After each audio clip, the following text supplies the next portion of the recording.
welcome back to my film and TV channel. Hope you're all staying safe and well. We're wandering over to Australia today for a presentation. Is it Foxtel over there? It's been on Fox Showcase and are now showing all available. All 10 episodes of this available on Itvx here in the UK. So check your territory if it's not Australia or the UK.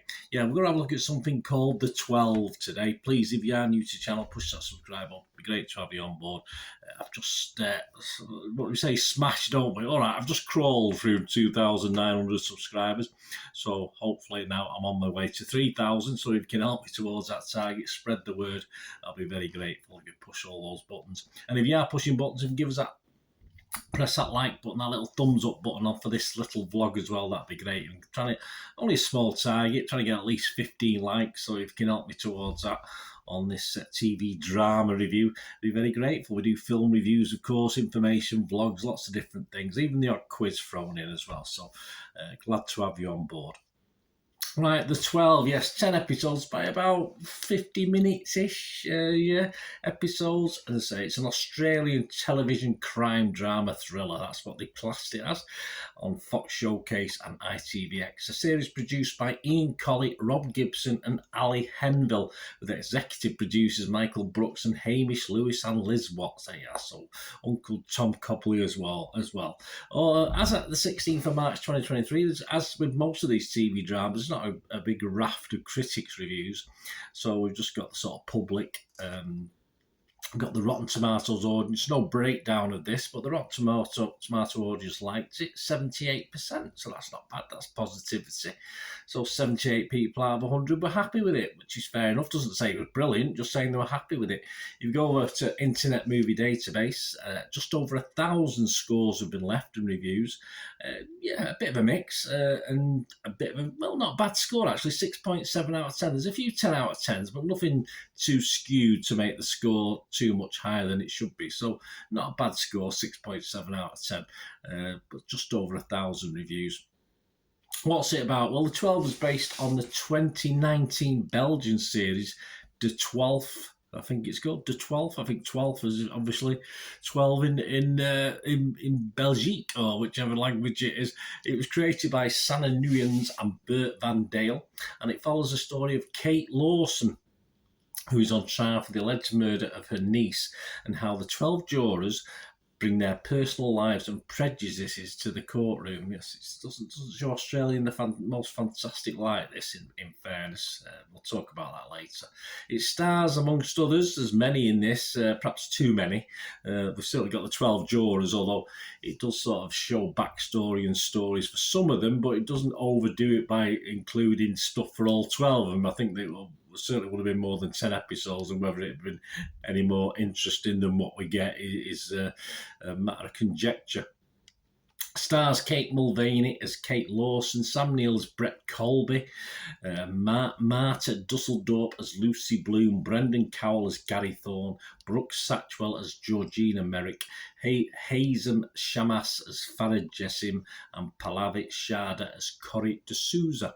Now, the Rotten Tomatoes critics, again, I've got no breakdown of this. It's just a 40%, so not fantastic. There's nothing on Metascore that I can look at. So, yeah, we're struggling a little bit. So you're going to end up now with just my little thoughts on this before we go. It's not a long one today, of course, with this. But yeah, as I say, 6.7 Internet Movie Database. I'm just a little bit less than that. I'm going to give this a score of 5.5 out of 10. Why? Well, let's just have a quick check. I mean, there's a fair chunk of courtroom action, which I don't mind. I enjoy courtroom watching. I'm here in the UK. Used to be an old afternoon series called Crown Court. Oh, I'm going back 40 odd years, maybe 50 years, and so I've always enjoyed a good courtroom drama, if you like, and we do make some good ones here in the UK. But if you don't like it, if you don't like courtroom drama, then excuse me, sort of avoid it, because there's possibly about 40% courtroom, 60% obviously drama involving the jurors, backstories to the case, etc., etc. And of course, as I said, we do get background, we get flashbacks of what's going on. We get the current goings on of all the jury members and why they're there, what they're doing, what they're up to in the home lives, if you like. And of course, as you're gonna get information sort of drip fed to you throughout it about the actual thing that's the actual case that's being tried. As I said, there's a 60-40 split between the story and the courtroom action. There's some okay characters in this, but overall, a little, even though they don't pick on every juror, of course, when they're doing backstories and you find out a bit of their lives, it still seems a lot. There still seems a lot of characters in this, and to be honest with you, I found it very difficult to invest in that many of them, if any, because obviously there's a couple you think, oh, how sad that is, and you do want to invest, but because there's so much going on, I couldn't really invest that much in any one or two characters. It was quite difficult. I don't live in Australia, obviously, but I imagine the jury is full of, let's say, stereotypical version of the current inhabitants of Australia as far as their attitude to authority, their attitude to each other, obviously racism, stuff like this. So, yeah, I certainly know, as I said early on, there's no real big favours done to the country, that's for sure, if you watch something like this. Whether it still stands now, I have no idea. You know, if you're from Australia, let me know if it's just a bit over the top and a bit simple in the problems, obviously, with the cultures, clash of cultures, etc. in Australia at the moment. The 10 episodes are filmed okay, they're all right, although they're not very gripping. I mean, if you put it in book terms, it's certainly not a page turner for me. There's one or two cliffhangers that made me think, oh yeah, I'll look forward to the next episode, but not enough.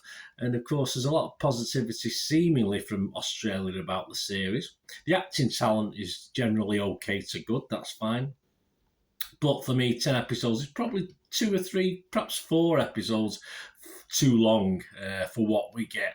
And of course, there's a lot of characters, so it does keep ticking along okay as you watch the 10 episodes. But personally, for me, by the time we got to about the last 2 or 3, I just wanted it to finish, and I wanted it to finish well as well. I didn't want a wishy-washy ending. I wanted a good ending that actually ends it, rather than that set up a sequel or another series. Which sadly, a little bit it could be a little bit of that. But I was hoping for a better ending than what we got after investing a little bit of my life watching 10 episodes, and I was just a little bit disappointed. But the jury's not out on this one. My score's in 5.5 out of 10.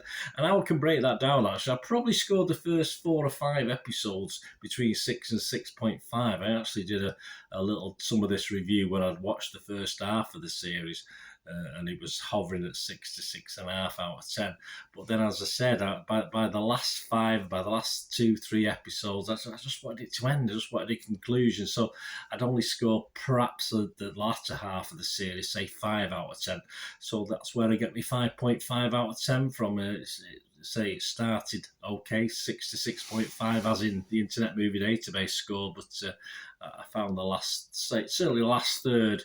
I just wanted it to finish. I just wanted to move on to something else. So, not great, but it's okay. There's a lot worse. There's a lot of worse series, but for 10 episodes, 6 or 7 might have done better. It might have been a tighter story, might have been a little bit more interesting, and probably would have got a little bit of a higher score from me anyway. But it's doing okay. 6.7 out of 10 on Internet Movie Database. So, some people like it, some people don't. That's as simple as that. Get out and watch it. Let me know what you think. It'd be great to hear from you. Until we meet again, I want to ask one thing, don't I? Please stay safe, everyone. Bye for now.